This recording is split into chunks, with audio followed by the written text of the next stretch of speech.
One, two, one, two, three, four.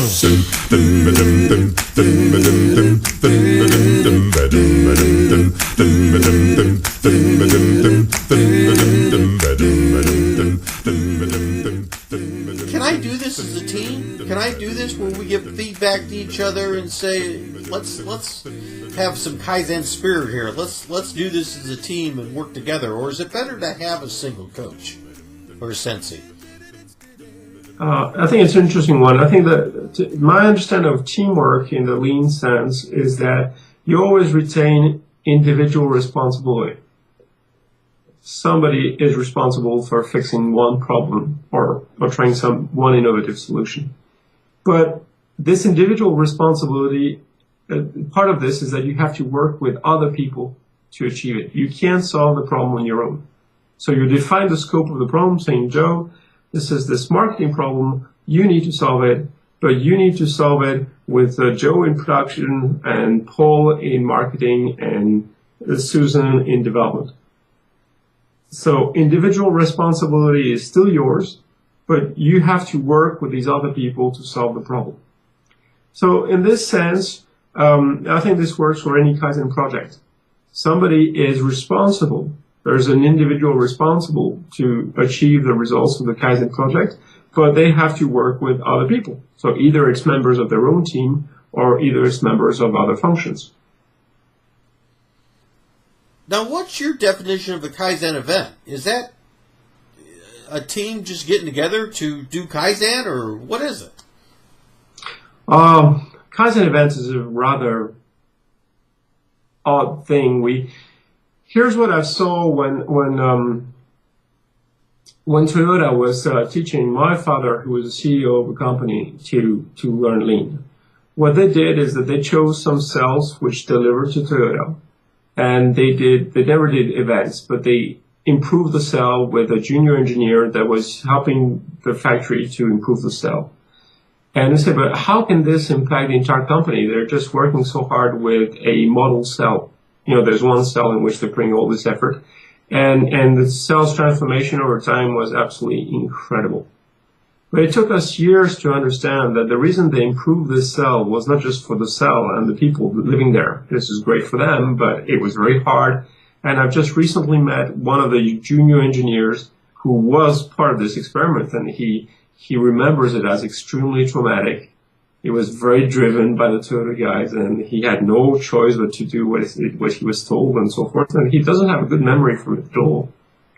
Where it changed the company is that, in fact, my father's sensei, at the time my father was industrial vice president, and his sensei had a place to go to see the Toyota principles in real life. So this is what Toyota was doing. It was creating this local experiment, this Gemba experiment, that they were pushing very hard, not just for the cell, but because they had things they wanted to show. And then it took the VP, and later when my father was CEO, it was the same thing, it took the CEO to see this experiment and then change his mind and his strategy.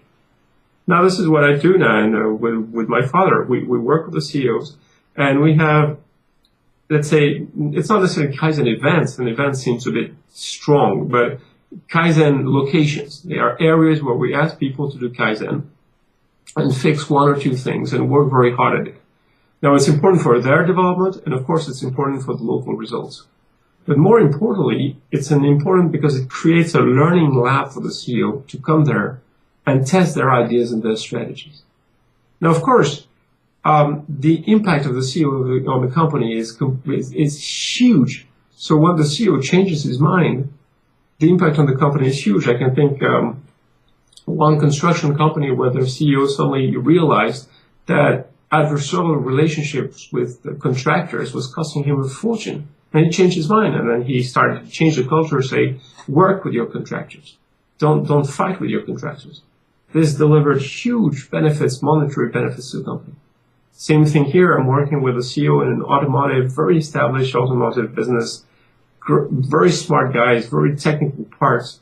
But from working with the Kaizen, the CEO goes to visit the Kaizen projects, and he's realizing that they're using a huge capital expenditure equipment in a very sort of, excuse the sense, but very German, very big word.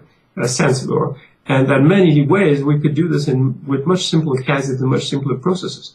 Now, once CEO gets this, it has a huge impact with the company, because then he starts preaching to everybody and making different CapEx decisions and deciding that no, they won't buy a new press for the new product, but they will use a press they already have by improving the OEE of the press and the flexibility of the press.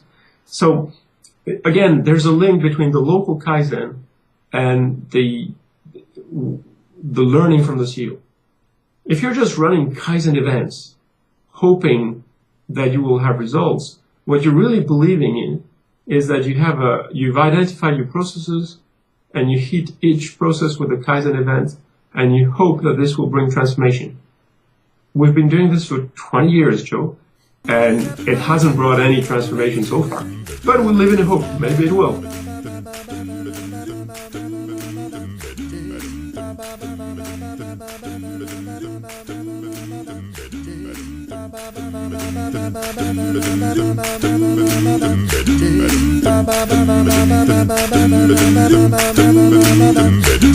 Kaizen.